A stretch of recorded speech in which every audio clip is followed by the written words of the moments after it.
Welcome to the Rim Break Rodeo. We hope this video helps. In this video, I will explain how to use MaxQDA for coding. First, open MaxQDA and create a new project.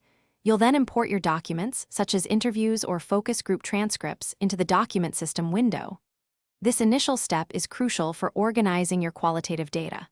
Familiarize yourself with the three main windows: document system, code system, and document browser, as they are your primary tools for analysis. This setup ensures a smooth start to your coding journey. Now, let's dive into creating and applying codes. In the Code System window, right-click to create new codes or subcodes. You can then highlight a relevant segment of text in the document browser and drag it directly onto a code in the Code System to apply it. For quick coding, use in vivo coding by highlighting text and selecting code with new code to instantly create a code from the text itself. Assigning distinct colors to your codes can greatly enhance visual organization and help you quickly identify themes. Beyond basic coding, MaxQDA offers powerful advanced techniques.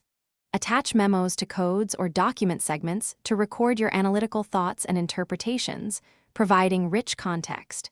Creative coding allows you to freely explore and develop new themes as they emerge from your data.